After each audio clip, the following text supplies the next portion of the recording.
Olá a todos, começamos o programa Ponto de Vista. Eu estou aqui com o Ícaro Rafael, do movimento da Escola Corrupção, não é isso?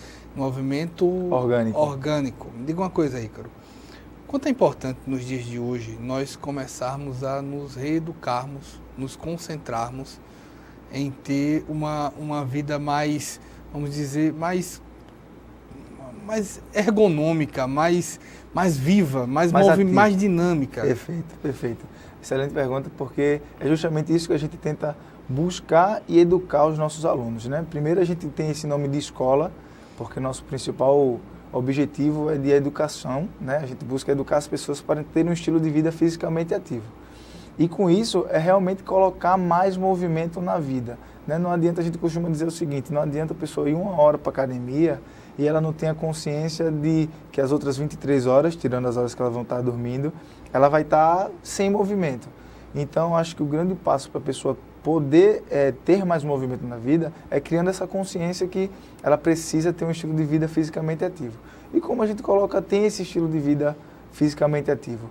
É realmente criando possibilidades de movimento. Durante o trabalho, ela está se levantando, está criando possibilidades ali de estar se movendo, onde ela busca resgatar uma atividade física que ela fazia, não aquelas por obrigação, né? Mas em resgatar os amigos, encontrar com os amigos para jogar um vôlei, fazer uma atividade, brincar. A gente costuma dizer assim lá na escola que quem tem filho, se permitir um pouco brincar mais com o filho, visto que a gente está muito engessado de movimento, né? Onde a gente está só indo para frente, sentando, levantando. Então, o primeiro passo é criar essa consciência que o movimento é importante e não se limitar somente a 1 hora. Criar possibilidades de movimento e hoje, assim, a tecnologia às vezes acaba tirando a gente desse movimento, né? A gente vai chamar isso de um abandono sinestésico, onde ao invés de eu estar caminhando, eu prefiro ficar aqui no celular, onde eu podia estar em pé, mas aí eu estou deitado. Ter essa consciência desse abandono e combater ele. Eu acho que esse é o grande passo para a pessoa poder botar mais movimento na vida. A gente faz isso daí, muitas vezes você conversa e é natural que você chegue a essa conclusão. Cada vez a vida vai lhe trazendo confortos, né? E aí há recomendações, eu queria saber a tua análise sobre isso, que há recomendações das mais diversas. Há recomendação para você abandonar o elevador e ir de escada, há indicações para você descer um ponto antes. O quanto essas recomendações são realmente válidas? Então, lá na escola, o Treino Corpusão, que é uma metodologia nossa, né? A gente é a primeira escola de movimento aqui em Maceió, e a gente tem várias bases teóricas, várias referências, e uma delas é a biologia evolutiva. A gente foi estudar um pouco a história do corpo, né? Um pouco da evolução das espécies, como aconteceu isso, e ver a importância do movimento naquela época. A espécie Homo sapiens, que é a nossa espécie, o estilo de vida dela eram caçadores-coletores. E ainda hoje existe caçadores-coletores, pessoas que vivem nesse estilo de vida. Então eles viviam da caça e da coleta. Então eles precisavam caminhar longas distâncias para ter um alimento, para se manter. Eles precisavam caçar, precisavam correr, precisavam rastejar, precisavam se pendurar. E visto que, fazendo um comparativo, naquela época a gente não se tinha um conforto de hoje. Hoje a gente liga e a comida chega na nossa mesa. Porém, foi primordial essa questão do movimento para a manutenção da espécie. Então a gente pode dizer que a gente evoluiu para se mover. E aí a falta de movimento vai trazer aquilo que a gente conhece, que já é mais sabido, que é primeiro o comportamento sedentário. E aí vem as comorbidades, né? Vem uma obesidade, vem hipertensão, vem uma diabetes. E tudo isso são doenças consideravelmente modernas pela falta de movimento, né? Você não se mover já é considerado um fator de risco para a morte de qualquer causa. Só o fato de você não estar se movendo. Então é primordial você estar adotando essas estratégias. É super válido, a gente reforça bastante isso. De o quanto você puder colocar movimento no seu dia a dia, você coloque.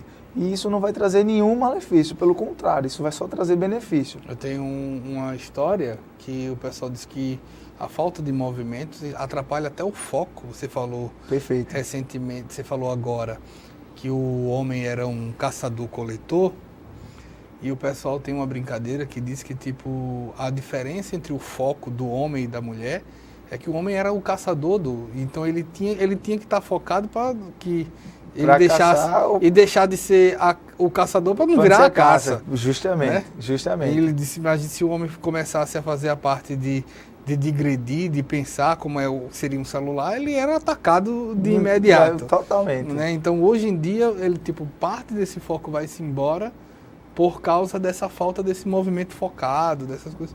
Se trabalha isso? Sim, é o que a gente costuma dizer. A movimentação natural, ela faz você pensar. Eu não vou interferir no seu movimento. O movimento ele é seu. E baseado nas suas experiências anteriores e até com o decorrer das aulas que você faz lá, você vai criando inteligência corporal, que é uma das inteligências que eu falei aqui mais cedo para você, que a gente busca desenvolver pelo meio do movimento natural, é esse pensar durante o movimento. Né? Não é condenando a academia, pelo contrário, é uma modalidade excepcional quando bem direcionada, quando bem aplicada, mas é muito fácil e bem mais, como é que eu posso dizer, bem permissivo, você está aqui no equipamento e pensando em qualquer outra coisa. Você está fazendo um movimento segmentado e você está pensando na conta que você vai ter que pagar, no e-mail que você tem que responder, no trabalho que você deixou de fazer. E no movimento natural, não. No movimento natural você tem que pensar para resolver problemas. Lá a gente estipula tarefas para a pessoa fazer e aí, baseado no movimentar dela, ela vai solucionando essas tarefas e vai se movimentando. Então, o foco é bem mais presente, a pessoa acaba tendo um estado de consciência maior. Uma das outras estratégias que a gente usa é a respiração, né? Visto que a ansiedade, voltando lá na época do Paleolítico, ela se via de alerta. Não, estou aqui vigilante, ou eu vou fugir ou eu vou lutar. Hoje, como a gente não tem esse ambiente hostil, a gente está seguro, né? Não tem nenhum predador que vai vir e vai nos colocar em ameaça, mas a gente tem um excesso de ansiedade por conta do futuro. O pessoal costuma dizer que antigamente você fugia do leão, hoje você tem o medo sem o leão. Justamente. Então você fica criando situações que podem acontecer, mas que também não podem acontecer. E isso acaba tirando o foco, tirando a concentração, tirando um pouco da sua qualidade de vida, vai minando a sua qualidade de vida no dia a dia, né? A gente costuma dizer que quando a gente acorda, a gente tem uma bateria. E cada pensamento ansioso que você tem, você vai baixando essa bateria e aquilo que importa fica para depois. Então, o treino corpo-som ele tem várias perspectivas, não só o movimento, mas envolve também o comportamento, envolve a qualidade de vida, envolve a performance, não só a performance esportiva, mas do dia a dia, você está apto para fazer tudo. A gente costuma dizer que a gente forma atletas generalistas. Imagine que teve até um caso bem curioso, que o rapaz ele ganhou até cidadania francesa, que ele estava passando, não sei se você viu esse vídeo, e tem uma criança pendurada na sacada.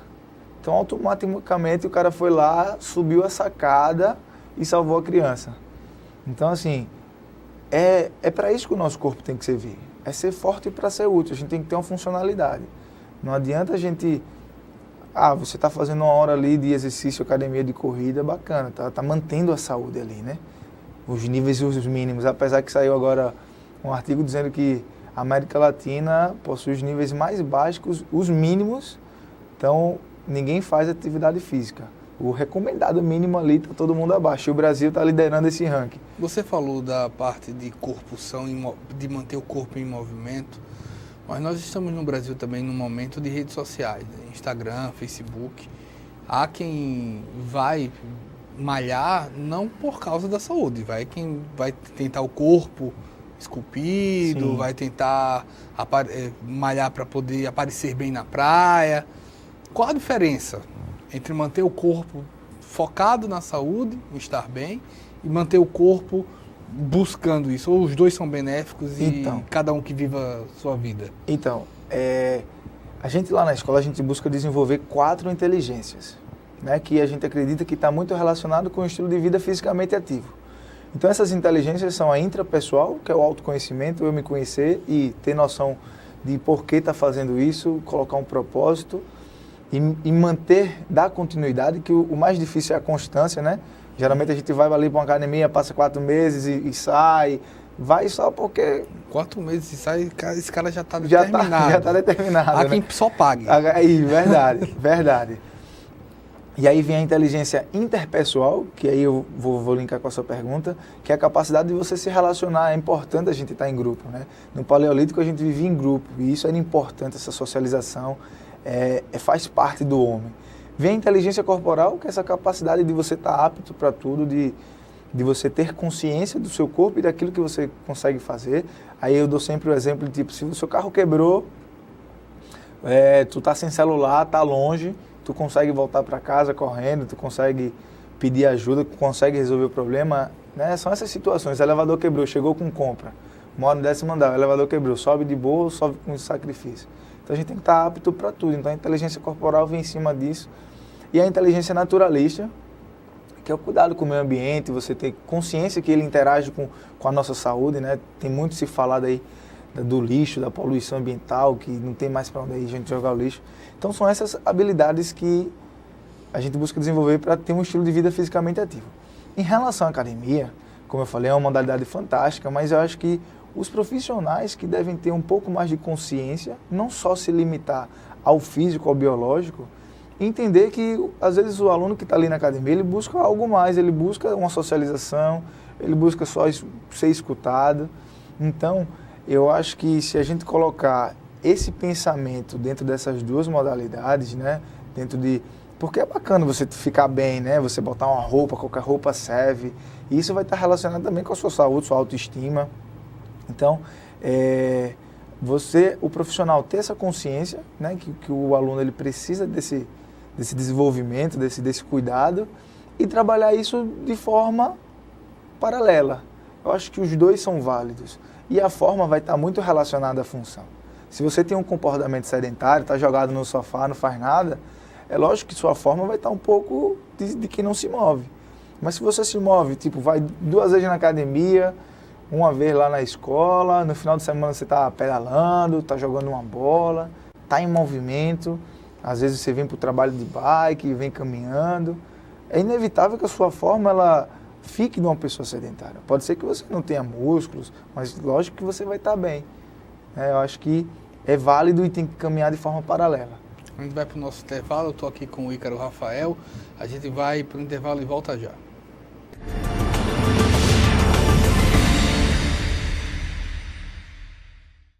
Ei, eu queria poder falar com você, te falar desses últimos meses e como tudo tá melhor. Eu percebi que viver é incrível, mais do que eu imaginava. Ser pai era um sonho e você me permitiu presenciar o nascimento da minha filha. Foi lindo. Pintei o quarto dela exatamente como imaginei. Antes de você, eu tinha medo de não conseguir estar presente quando esse momento chegasse.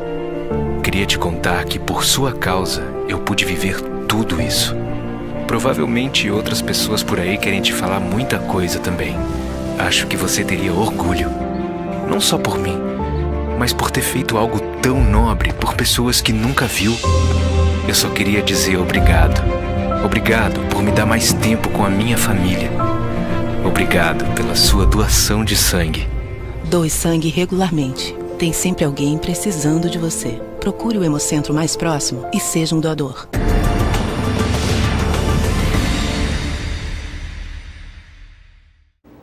Estamos aqui com o Ícaro Rafael, ele que é da Escola Corpção. Quando a gente tem hoje, antigamente, se você...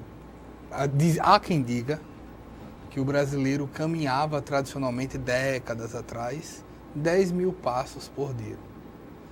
Hoje, acredita-se que se ele fizer 1000, já fez muito. Tá valendo. Porque ele pega a corda, provavelmente ele dormiu no ar-condicionado, ele vai comer um café muitas vezes altamente calórico, vai entrar no seu carro com ar-condicionado, vai chegar no seu prédio e pegar um elevador e vai sentar numa cadeira durante horas para fazer o caminho inverso para casa, onde ele vai sentar no sofá e assistir sua TV com controle remoto. O gasto de energia deste homem ou desta mulher é mínimo. Total. Uma mulher, dependendo da sua altura, ela pode gastar incríveis poucos 500 calorias. O que significa isso em termos de comer? Comer um sanduíche do McDonald's e já consumiu toda, já tem toda a energia que ela é necessária. Quanto da alimentação faz parte? Cara, aquela frase assim, dizendo que você é o que você come, é muito batata, né? Porque a alimentação ela vai influenciar em vários aspectos da nossa vida.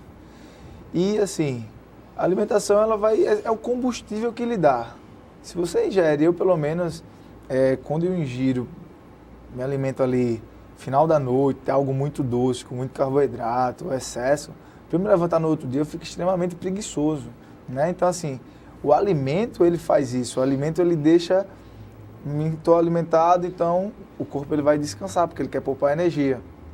Se a gente for levar em consideração que a gente vivia da caça e da coleta, comia agora, não sabia quanto ia comer, quando ia comer, né? Isso mostra que, e o gasto energético muito grande do movimento, isso fazia com que as pessoas não existisse obesidade, não existisse essas doenças não transmissíveis, né? Crônicas. Então a alimentação é fundamental e de grande importância nesse processo de ser fisicamente ativo. Mas o mover ele ainda vai ser primordial, né? Você falou todo um percurso de uma pessoa com a vida moderna, e se a gente for levar em consideração que isso é um abandono muito sinestésico, isso é muito grave, você está levando o seu corpo se matando aos poucos, né? Porque... Agora, vamos convir com uma coisa, né, Ícaro? Você falou que só anda para frente, senta. Se a pessoa começar na rua a andar para trás, vai ser um problema, né? Vai dizer, olha, tá ficando doido. Mas aí é variar, né? Às vezes a gente, tipo assim, tem tantas coisinhas que a gente pode estar usando. O mover, a gente costuma dizer que o movimento natural ele é econômico, é mais eficiente, né?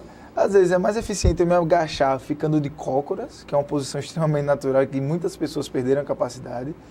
Mas aí a gente às vezes só sobrecarrega a nossa coluna, a gente abaixa de forma errada, às vezes a gente, enfim, perde essa capacidade de mover, né? E levando em consideração que o movimento foi necessário para um desenvolvimento de uma espécie, para toda essa evolução, e hoje a gente está abandonando o corpo. Como é que a gente se desloca? A gente é a única espécie que se desloca parada. Porque dentro do carro a gente está parado. Quem está se deslocando é o carro, né? Então, esse abandono sinestésico ele é muito grave. A alimentação é importante, sim, mas as ações são mais importantes. É a mesma coisa do que a gente falou da genética, né? Eu tenho predisposição para ser diabético.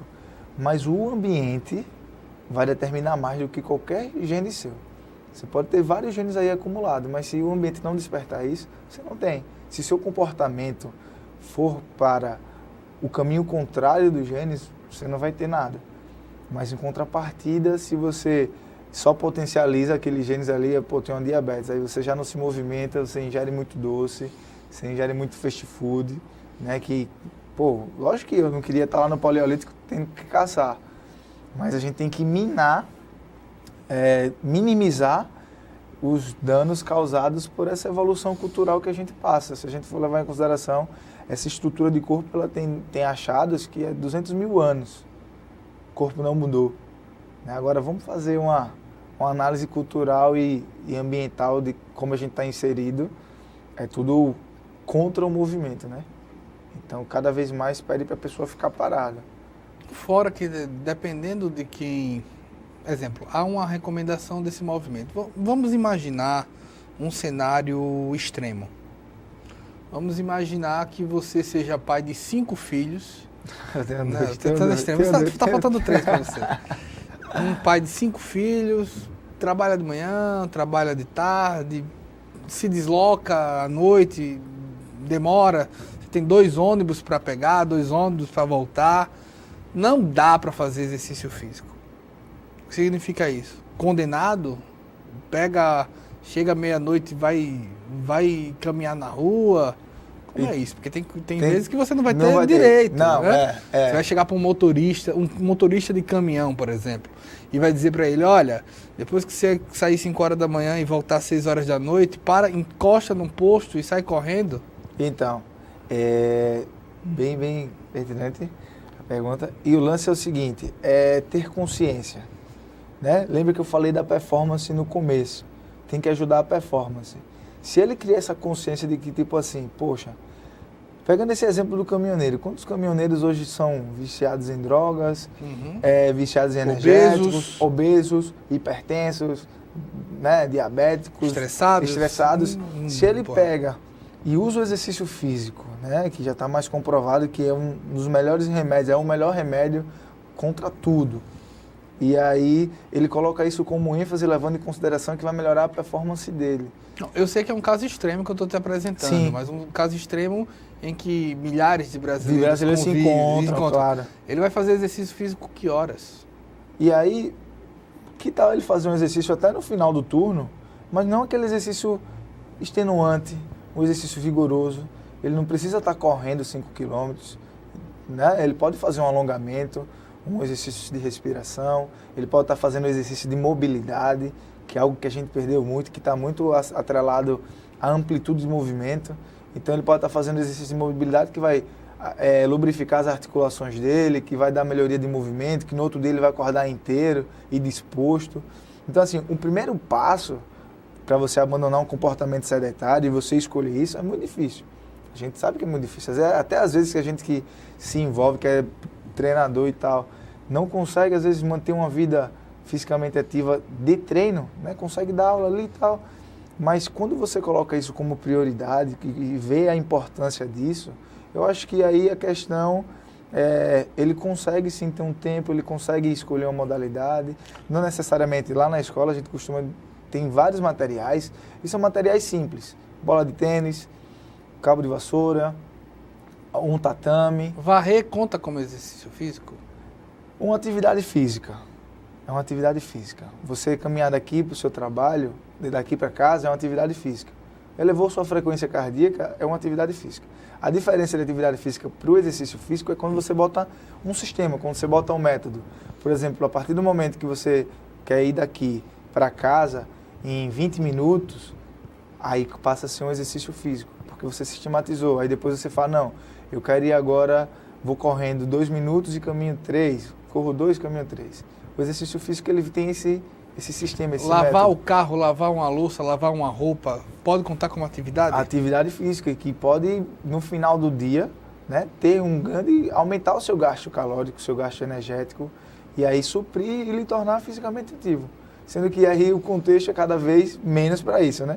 A gente bota uma pessoa para varrer a casa, a gente compra uma máquina para lavar a roupa, né? A gente bota o carro no lava-jato, enquanto até economicamente pode ser melhor, pode ser mais econômico e mais saudável. Mas a ideia é o faça você mesmo ajuda. Show de bola, totalmente, totalmente.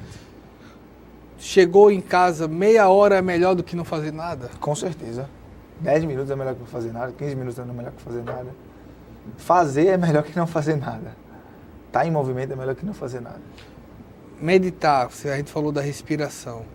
A meditação, a gente, quando se fala em corpo são, a gente lembra sempre do da início. mente sã. Mente sã, corpo são. E a gente poderia dizer que o contrário também é verdadeiro. Total. Não é verdade? Total. E meditar nos dias de hoje tem panelaço, tem zoada, tem filho, tem televisão, tem grito, tem prédio. Dá para meditar nos dias de hoje? É justamente isso, é tentar se concentrar em meio ao caos, né? Juvenal já vai dizer, quando ele fala essa frase, o filósofo criador dessa frase, mente sã e corpo são, ele fala, é uma sátira aos lutadores romanos, que as pessoas pediam muito em oração sempre vitória, sempre queria ganhar, sempre queria o melhor. E ele vai dizer, não, tudo que a gente deve pedir em oração é uma mente sã num corpo são, né? Por muito tempo se separou a mente do corpo, né? Descartes vai dizer que a mente é algo diferente ali do corpo, mas logo se viu que não. Tem um outro filósofo francês, não me lembro o nome dele agora, ele vai dizer que somos um corpo. Enquanto a gente tem um corpo, a gente habita. Nosso corpo é um todo, não dá para separar a mente do corpo, e essa tem grande influência sobre ele. Então, o meditar nos dias de hoje é de suma importância, visto que a gente, mais uma vez, aquele exemplo de que a gente está aqui, mas sempre pensando no futuro. Poxa, eu tenho que fazer aquilo, eu tenho que mandar um e-mail sexta-feira, eita, não sei o quê. E quando você medita, não é você não pensar em nada, a gente não tem essa capacidade, né? Quando você medita, você somente trazer o foco. E a respiração é uma das formas, né? A gente trabalha lá a respiração como um controle da ansiedade. Tem estudos que mostram que soldados americanos utilizam a respiração em zona de guerra para administrar a ansiedade, né? Então, se na guerra funciona, imagina para a gente aqui no nosso dia a dia, poxa, estou estressada. Aquele famoso contar até 10. Conta até 10, foca na respiração. Até a nossa mecânica de respiração mudou com essa correria que a gente vive, né? A gente deixa de usar o diafragma, que é um dos principais músculos da respiração, e fica numa respiração muito curta, e com isso a gente perde um pouco de clareza, perde um pouco do foco, perde um pouco do autocontrole. Então é se concentrar mesmo ali um pouquinho. No começo sempre tem um pouco mais de dificuldade, mas se você bota um foco, se concentra, tem um propósito, pensa que você tem que se movimentar. Eu dei o exemplo dos 5, né? Eu não tenho 5, tenho 2. E busco estar sempre ali apto para poder cuidar dos 2. Experimenta ter o terceiro. Não, você vai ver o que é uma questão de logística. Eu tenho 3. Tem 3.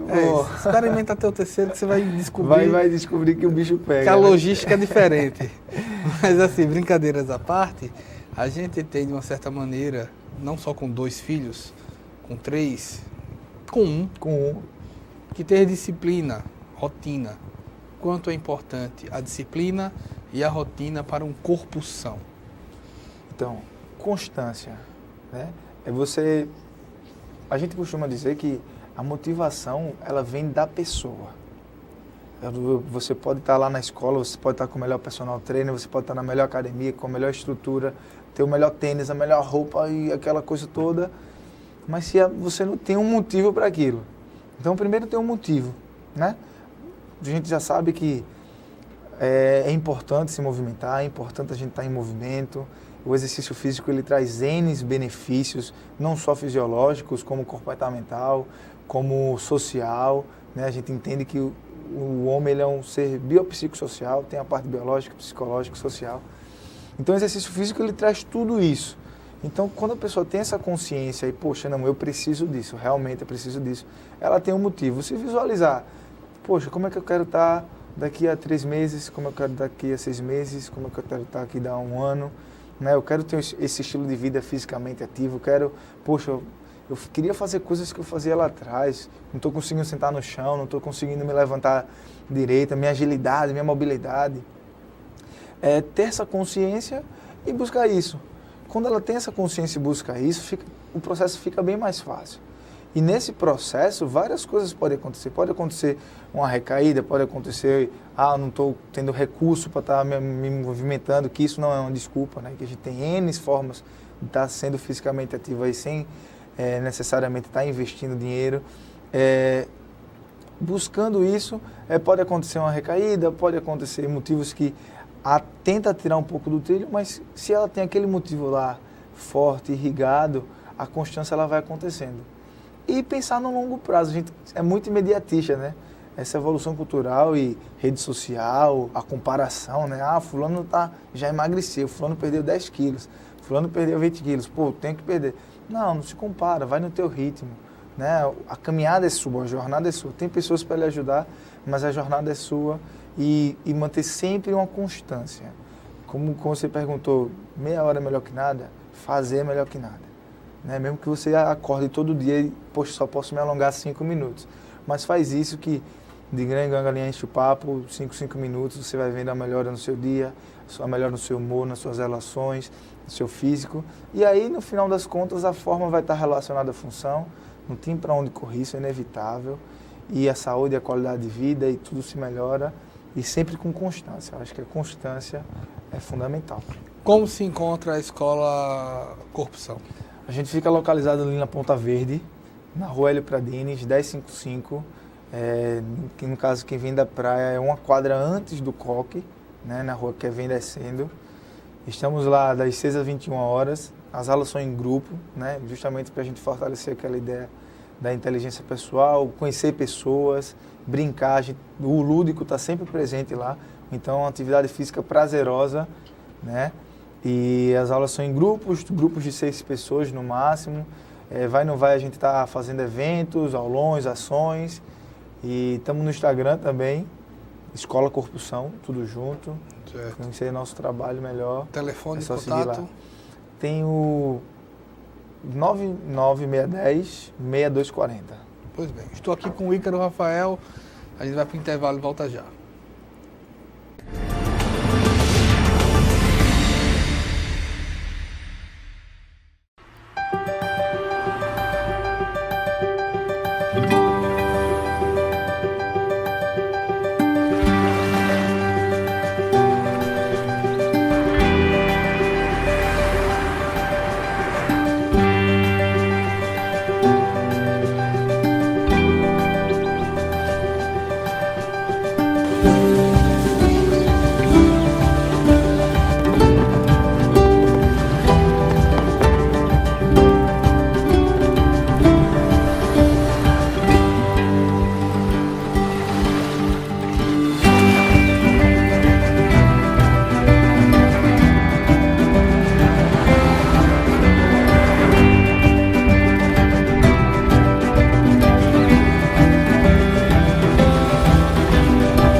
Voltamos com o programa Ponto de Vista. Eu estou aqui com o Sérgio Gomes, ele que é engenheiro de sistemas Microsoft.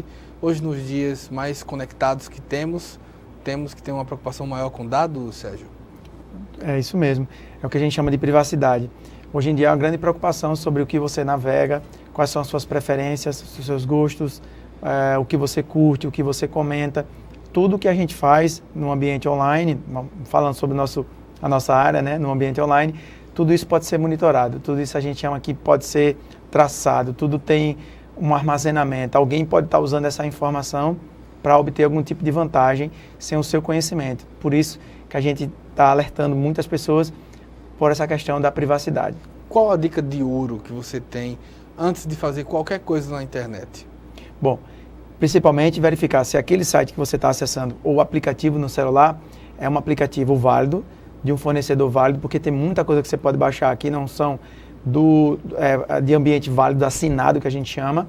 Isso é um grande problema hoje. E o outro é se aquele site que você está acessando realmente é um site confiável, se tem uma autonomia boa, se as pessoas falam bem, você pode consultar lá no Reclame Aqui, se aquele site já teve algum tipo de problema. E o que é que você vai colocar de informação no site, né? Não coloque de maneira nenhuma cartão de crédito salvo nem no aplicativo do celular, nem tampouco nos sites de internet. E costume utilizar sempre senhas diferentes para os serviços diferentes e não coloque senhas fáceis, claro, e procure colocar o mínimo possível de informações pessoais, aquele que realmente for obrigatório. E coloque contas diferentes. Por exemplo, a minha conta de trabalho é diferente da conta que eu uso para cadastrar no site de compra, por exemplo, porque aí eu consigo separar as coisas. Tem periodicidade para trocar senha? Bom, depende muito do serviço. É uma regulamentação, uma recomendação, aliás, que você troca a cada 90 dias. Mas tem determinados serviços que pedem para você trocar a cada 60 dias. Todo mundo reclama disso, né? Porque as pessoas não conseguem gravar as senhas. Existem vários aplicativos que ajudam isso.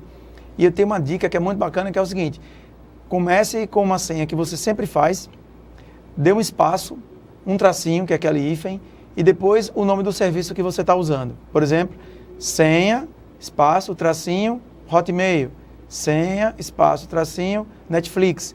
Porque você vai ter um padrão de senha, que é um padrão que você não vai usar uma senha fácil, você começa também com espaço ou com algum caractere que não seja alfanumérico, que isso dificulta demais para quem vai querer invadir. E você vai criar o seu padrão e vai mudar sempre só o final para aquele tipo de serviço ou aplicativo que você está usando. Dessa maneira vai ficar mais simples da gente conseguir lembrar, porque o padrão vai ser sempre o mesmo, o que vai mudar sempre vai ser o nome do serviço no final. E para a pessoa pegar esse seu padrão vai ser difícil, porque você vai fazer uma senha inicial, aquela senha que vai começar com um caractere não alfanumérico, que já é mais difícil, e uma senha sua, obviamente, misturando maiúscula com minúscula. É uma dica bacana para quem quer padronizar as senhas. uma outra coisa que a gente tem visto, exemplo, se você for baixar um aplicativo, qualquer aplicativo é seguro, você tem como conferir em que parte do seu celular que aquele aplicativo é seguro ou não? Então, nem todos os aplicativos são seguros. Como eu disse, você tem que verificar na hora de baixar se aquele fornecedor que você está baixando é uma empresa que você conhece ou já ouviu falar. Se não, se for uma empresa que você nunca ouviu falar, de fora do país, normalmente de uma outra região mais remota, verifique se tem algum tipo de comentário ou de estrelinhas ou algum ranking de alguma coisa. Se não tiver, desconfie, porque tem muitos aplicativos na lojinha dos celulares que estão lá disfarçados de aplicativos legais, mas estão ali só para poder pegar as suas informações. Pede logo para você fazer um cadastro. Quando você faz um cadastro, coloca um e-mail e uma senha nesse aplicativo, você provavelmente foi fisgado, porque aquele e-mail e aquela senha que você usa para aquele aplicativo, normalmente é a mesma senha que a gente usa em outros aplicativos. Então, o que eles estavam querendo justamente era isso. É uma técnica muito comum chamada de phishing, né? Que vem do termo em inglês, que é pescar. Eles jogam a isca, pesca você e com aquela informação que você colocou, eles vão conseguir acessar outros serviços. Com uma simples pesquisa na internet, eles vão descobrir os outros serviços que você tem e aí você vai ser mais uma vítima tendo seus dados acessíveis, né? Ainda existe aquela questão, Sérgio, de você, quando digitar um site de compra qualquer, de você olhar se tem um cadeado em cima? Sim, para sites é muito recomendável que você verifique se tem aquele HTTPS no começo, que significa o S, que é um site seguro, e verificar se tem um cadeadinho e se está aparecendo um certificado válido. Porque não é pelo fato só de estar aparecendo, parece ser um site seguro, porque os hackers também estão fazendo essa técnica. Eles conseguem fazer sites exatamente iguais, de bancos, por exemplo, e quando você pensa que o cadeadinho é um cadeadinho seguro, ele está informando que aquele certificado não é válido, porque normalmente o hacker não tem o certificado válido. Alguns até conseguem fazer, mas a grande maioria não. Quando você verificar lá, você passa o mouse em cima do cadeado, ele vai dizer que esse site não é seguro, que a identidade do site não pode ser verificada. Provavelmente trata-se de uma fraude. E os golpes são comuns nos dias de hoje no Brasil, não é? Muito comuns. Inclusive em termos de golpes financeiros? Sim. Agora, recente, a gente teve uma invasão no banco, num banco muito famoso, um banco virtual, que os dados dos correntistas todos foram expostos. E isso deu uma confusão. Ainda estão resolvendo em termos jurídicos, mas é muito comum, principalmente porque são, a grande maioria, técnicas de ataques antigas, que a gente chama de engenharia social. Às vezes até eles ligam para sua casa ou entram em contato no seu telefone dizendo que é da loja fulano e tal, que está querendo confirmar alguns dados. E aí você, sem saber, acaba confirmando seu CPF, dados do cartão de crédito. Então é uma técnica antiga, chama engenharia social. Isso está muito na moda, está acontecendo demais. E é o que mais cresce, são os crimes digitais. Porque antigamente os hackers faziam programas para invadir por questão da nostalgia, por questão de dizer que invadia o site. Hoje não, os caras têm a intenção de obter lucro. Então os caras querem invadir você para ter ou um sequestro virtual da sua identidade. O cara sequestra o login do Facebook, começa a fazer um monte de postagem, que não é você que está fazendo, e exige de que você pague um resgate para que ele devolva para você a identidade virtual que ele roubou, que ele fez que a gente chama de um ransomware, ele sequestrou, né, a sua identidade virtual, além de alguns vírus criptografar todos os seus arquivos, que são os ransomwares. Então, assim, está muito complicado e só cresce.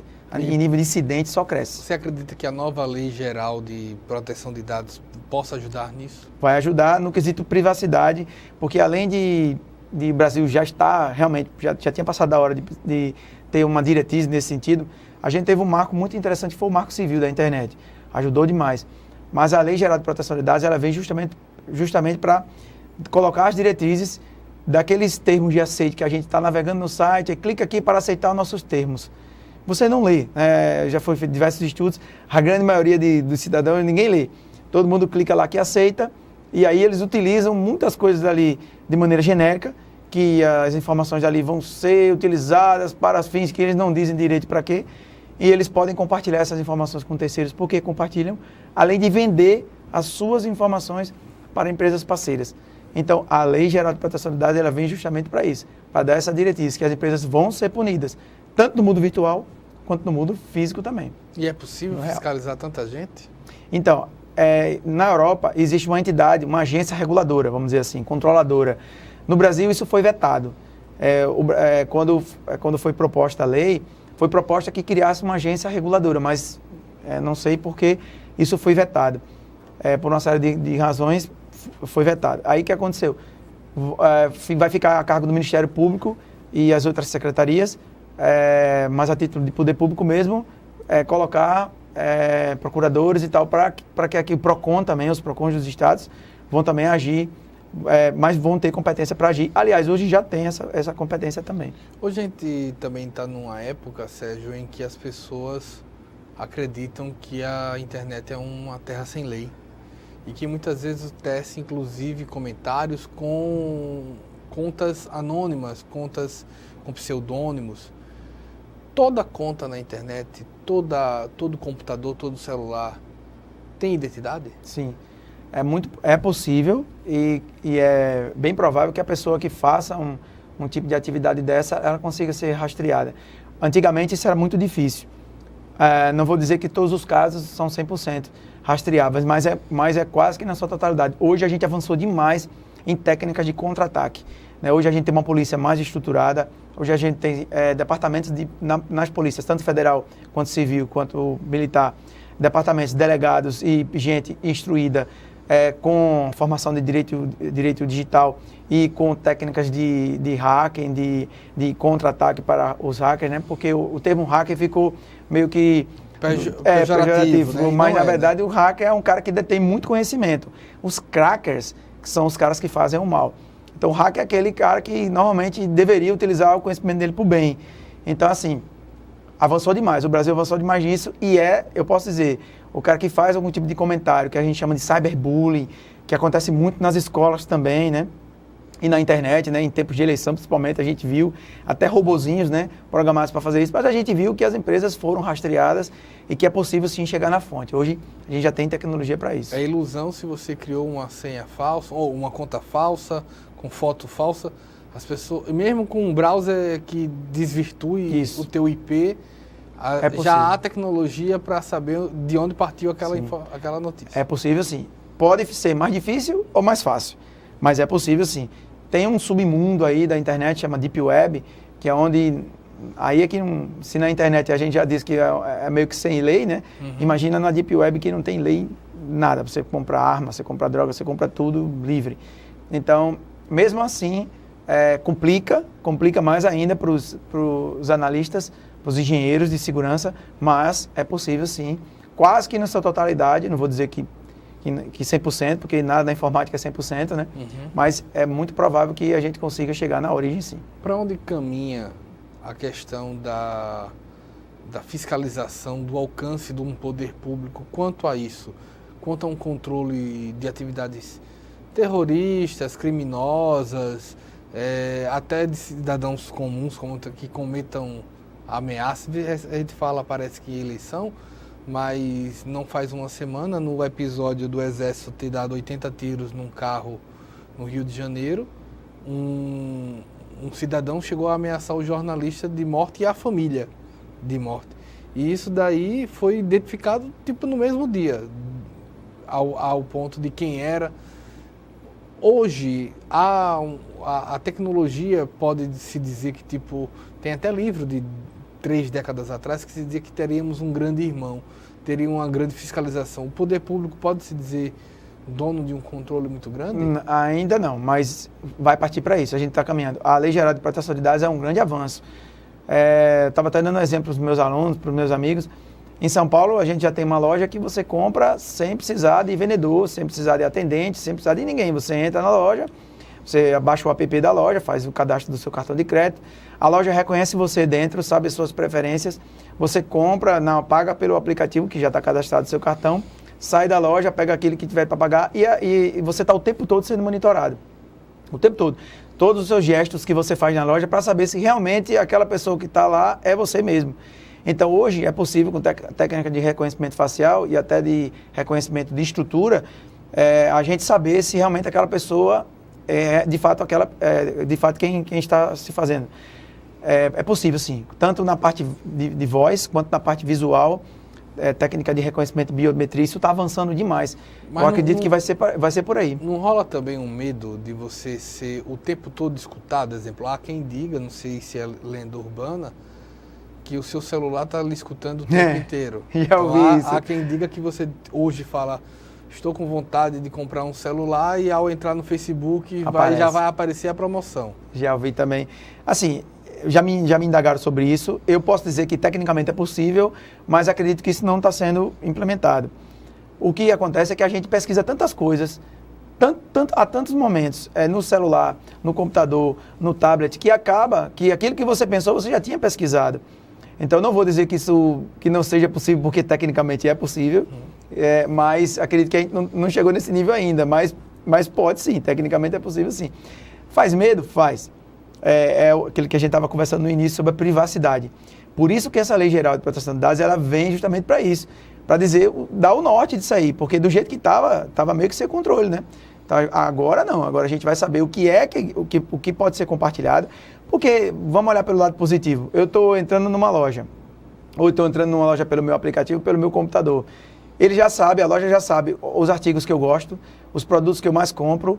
Ele já vai me oferecer coisas que sabe que eu tenho o perfil de compra daquilo.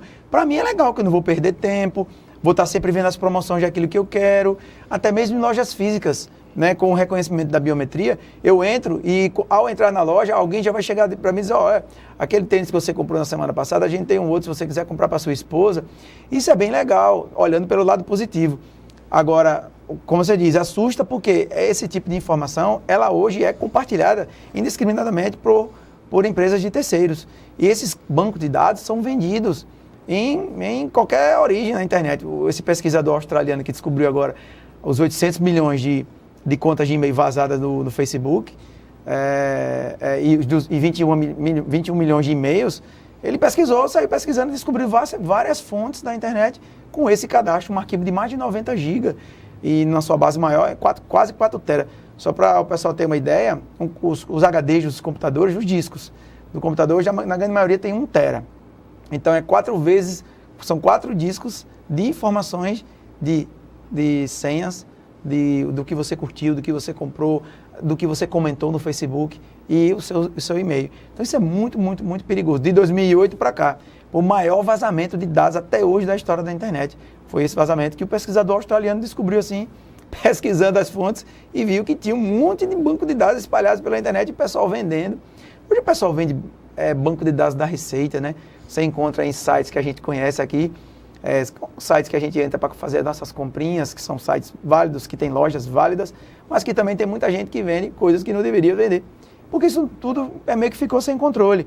Então o Marco Civil foi um grande avanço, Marco Civil da internet, e agora, a partir de fevereiro, no Carnaval de 2020, finalmente vai entrar em vigor a Lei Geral de Proteção de Dados. Isso vai, assim, não é a garantia que todas as empresas vão cumprir o que está determinado na lei, mas pelo menos a gente vai ter uma lei com multas expressivas para quem não cumprir a lei. Vai salvaguardar, vai garantir uma proteção maior para nós, os usuários. Eu estou aqui com o Sérgio Gomes, ele que é engenheiro de sistemas Microsoft. A gente vai para um breve intervalo, a gente volta já.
Ei, eu queria poder falar com você.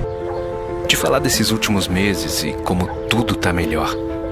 Eu percebi que viver é incrível, mais do que eu imaginava. Ser pai era um sonho e você me permitiu presenciar o nascimento da minha filha. Foi lindo. Pintei o quarto dela exatamente como imaginei.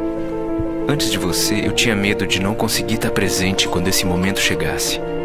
Queria te contar que, por sua causa, eu pude viver tudo isso. Provavelmente outras pessoas por aí querem te falar muita coisa também. Acho que você teria orgulho. Não só por mim, mas por ter feito algo tão nobre por pessoas que nunca viu. Eu só queria dizer obrigado. Obrigado por me dar mais tempo com a minha família. Obrigado pela sua doação de sangue. Doe sangue regularmente. Tem sempre alguém precisando de você. Procure o Hemocentro mais próximo e seja um doador.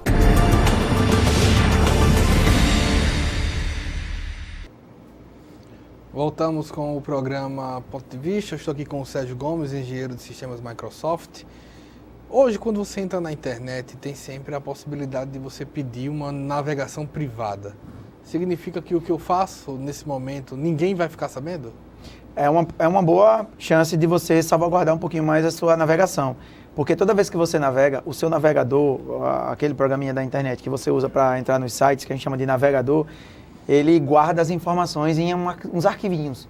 Esses arquivinhos são arquivos texto que ficam no seu computador chamado de cookie. E esse arquivinho guarda todo o seu histórico de navegação e todas as suas preferências, que são usadas pelos sites para saber o que você comprou, quando foi que você visitou pela última vez e tal.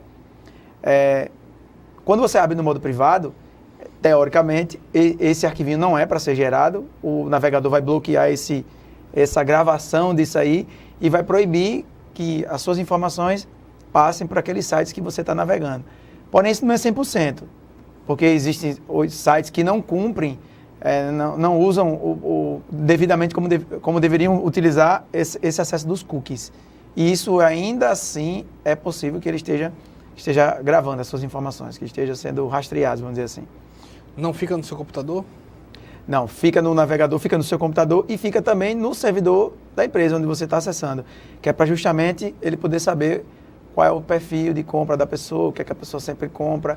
Fica no computador, quando você abre no modo privado, teoricamente ele não deveria gravar o arquivinho, mas nada me garante que lá no site não tem alguma coisa, não tem alguma informação sendo gravada também. O modo privado é uma boa dica. A gente costuma dar essa dica também. Mas existem outras dicas que, por exemplo, quando você for navegar no site que você não queira expor as suas preferências e tal, além do modo privado, existem algumas conexões que a gente chama de VPNs, conexões privadas que você pode fazer. Existem alguns serviços disso que são serviços públicos, gratuitos, que quando você fecha essa VPN, quando você conecta na VPN, tudo que você está acessando entre o destino da sua máquina até aquele destino passa a ser criptografado. Então, teoricamente, ninguém vai acessar aquilo que está naquela comunicação. O ponto a ponto passa a ser criptografado. Aí sim, a sua comunicação passa a ser mais privada, vamos dizer assim. Outra coisa é que hoje é possível, inclusive no seu aplicativo de mensagem eletrônica, você dizer qual é o seu localizador. A localização. A gente hoje tem, até dentro de casa, um controle maior nesse sentido? Sim.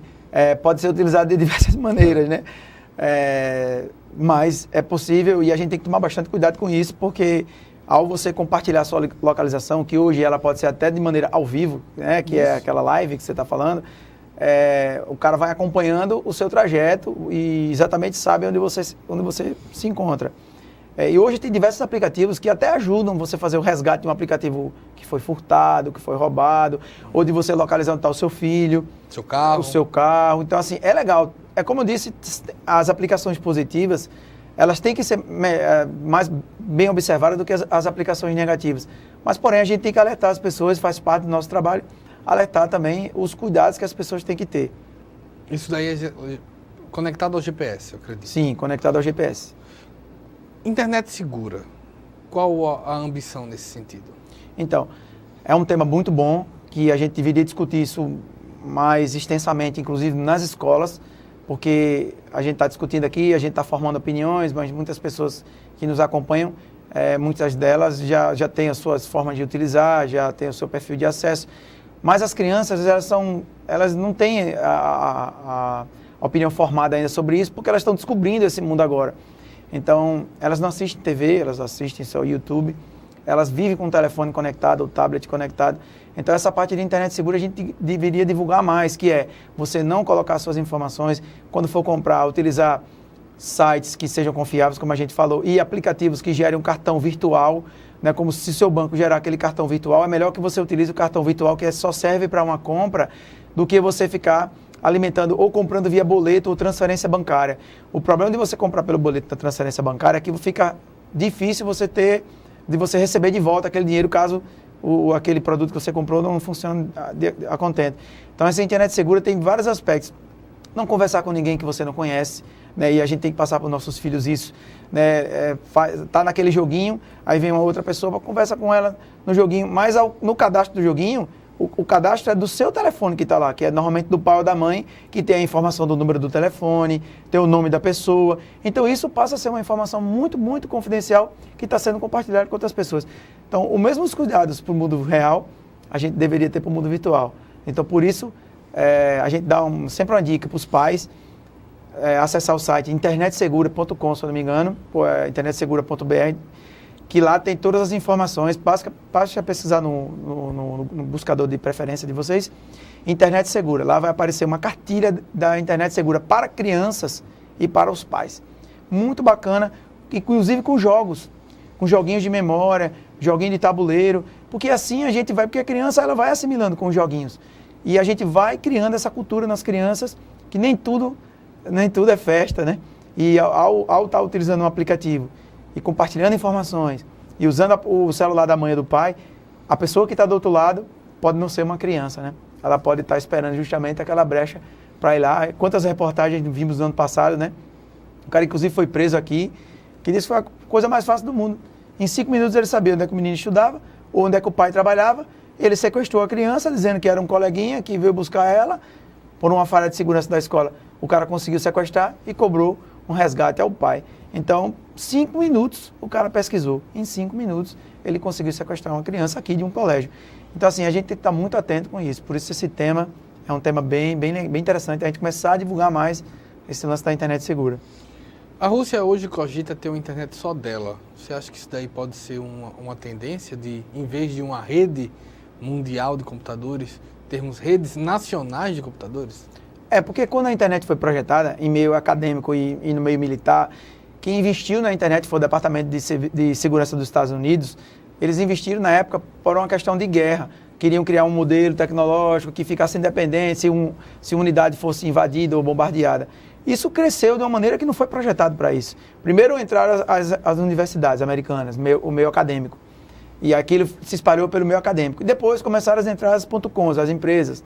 E o negócio foi se espalhando ao mundo, ao ambiente globalizado. Então, assim, a internet não foi projetada para o que ela é hoje. Existem várias regulações, regulamentos, leis que protegem na Europa, que inclusive serve de base para o Brasil, nos Estados Unidos, na América Latina como um todo. Esse lance de criar uma rede separada, eu não sei se é muito esse caminho, porque você vai criar um outro problema. Eu não sei se, tudo bem, se começar do zero, com a regulamentação e o aprendizado que a gente está tendo, de repente o negócio funciona. Mas eu não sei se o caminho é esse, porque a gente tem que achar uma solução para o que a gente tem hoje. Navegar é bacana, navegar é preciso, né? Mas temos que ter as leis, temos que ter as proteções aos usuários, que é a privacidade, que eu acredito que tudo com bom senso a gente consegue sim entregar tecnologia aliado ao comportamento das pessoas. Mas é muito de educação também, né? Passa por um processo... A gente está evoluindo, né? Isso é tudo muito novo.